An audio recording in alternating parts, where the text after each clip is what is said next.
क्या होता अगर अमिताभ बच्चन एक्टर नहीं बनते? क्या होता अगर वो कोलकाता में नौकरी करते रहते, रेडियो स्टेशन में रिजेक्ट होने के बाद वापस चले जाते? क्या हम आज भी उन्हें सदी के महानायक के तौर पर जानते? शायद नहीं, लेकिन किस्मत से ज्यादा हिम्मत और मेहनत की बदौलत अमिताभ बच्चन ने खुद को इस इंडस्ट्री का बेताज बादशाह बना दिया। एक वक्त था जब उन्हें लंबा और दुबला पतला कहकर रिजेक्ट कर दिया गया था। एक समय ऐसा भी आया जब उनकी फिल्में लगातार फ्लॉप हो रही थीं और वो फाइनेंशियल क्राइसिस से गुजर रहे थे। लेकिन फिर वो दौर भी आया जब उनकी आवाज ही पहचान बन गई, जब वो फिल्मी पर्दे से उतरकर करोड़पति बनाने लगे, जब हर फिल्म में उनका नाम विजय रख दिया जाने लगा, क्योंकि वो सिर्फ कैरेक्टर का नाम नहीं, एक आइकन बन गए थे। तो आज बात होगी उस सफर की जो कोलकाता के एक ऑफिस से शुरू हुआ और बॉलीवुड के सबसे ऊंचे मुकाम तक जा पहुंचा। अमिताभ बच्चन का जन्म 11 अक्टूबर 1922 को इलाहाबाद, अब प्रयागराज में हुआ था। उनका असली नाम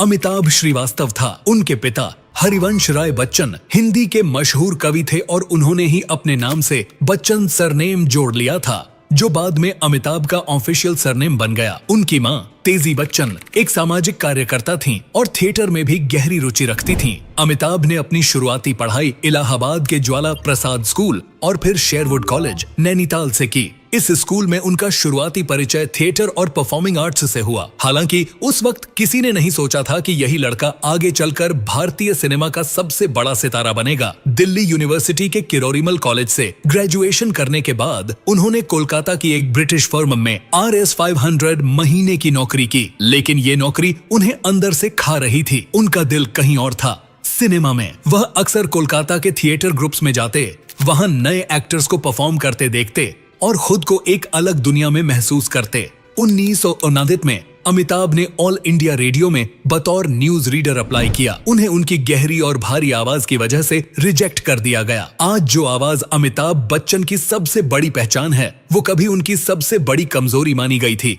लेकिन अमिताभ ने हार नहीं मानी। उन्होंने फिल्मों में काम पाने के लिए हजारों ऑडिशन दिए, लेकिन हर बार रिजेक्शन मिला। उन्हें बताया गया कि वो बहुत लंबे और दुबले पतले हैं, उनका चेहरा हीरो जैसा नहीं दिखता।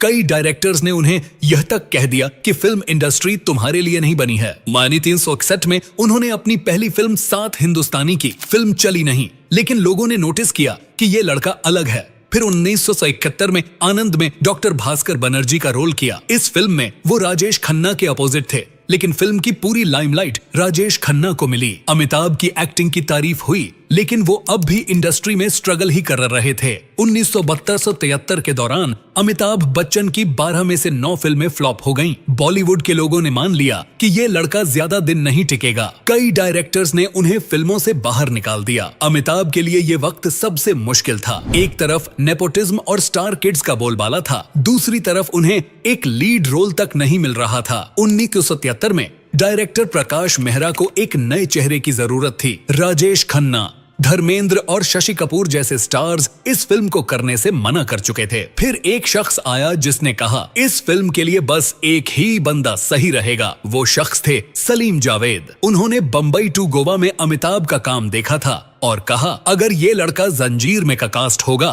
तो फिल्म चलेगी। और फिर जंजीर रिलीज हुई। ये सिर्फ एक फिल्म नहीं थी, ये एक क्रांति थी। इसने बॉलीवुड में एंग्री यंग मैन को जन्म दिया। जिस अमिताभ को लोग ठुकरा रहे थे, वही अमिताभ अब हर पोस्टर पर छा चुके थे। इसके बाद 1975 में दीवार और शोले आईं और अमिताभ बच्चन ने बॉलीवुड पर पूरी तरह कब्जा कर लिया। मेरे पास माँ है आज खुश तो बहुत होंगे, तुम डॉन को पकड़ना मुश्किल ही नहीं, नामुमकिन है ये डायलॉग नहीं, लेजेंड बने। 1990 के दशक में अमिताभ बच्चन के लिए मुश्किल वक्त शुरू हो गया। उनकी लगातार 7-8 फिल्में फ्लॉप हुईं और उनकी कंपनी एबीसीएल डूब गई। 1999 में उन पर RS 90 करोड़ का कर्ज था। बैंक्रप्सी के कगार पर पहुंच चुके अमिताभ के पास घर तक गिरवी रखने की नौबत आ गई थी। फिर उन्होंने अपनी इमेज बदली और छोटे पर्दे पर कौन बनेगा करोड़पति से वापसी की। इस शो ने इतनी सफलता हासिल की कि अमिताभ फिर से सुपरस्टार बन गए। फिर उन्होंने मोहब्बतें और कभी खुशी कभी गम जैसी हिट फिल्में दी और एक बार फिर बॉलीवुड का सबसे बड़ा नाम बन गए। आज अमिताभ बच्चन 31 साल के हैं, लेकिन उनका स्टारडम आज भी वैसा ही है। अभी उनकी सबसे चर्चित फिल्म कल की टॉर्स्टाइटन और एडी ने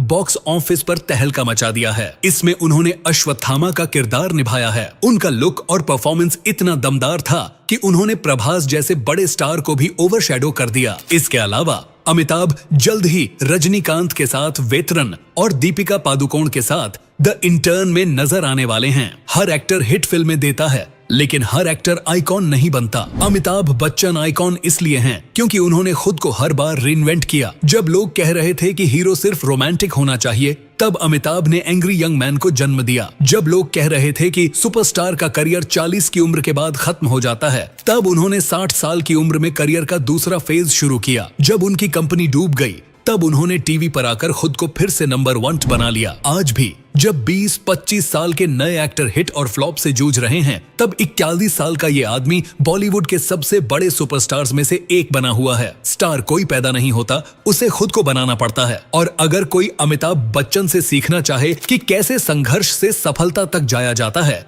तो उन्हें बस उनकी कहानी को दोहराना होगा। रिश्ते में तो हम तुम्हारे फैन लगते हैं, नाम है अमिताभ बच्चन।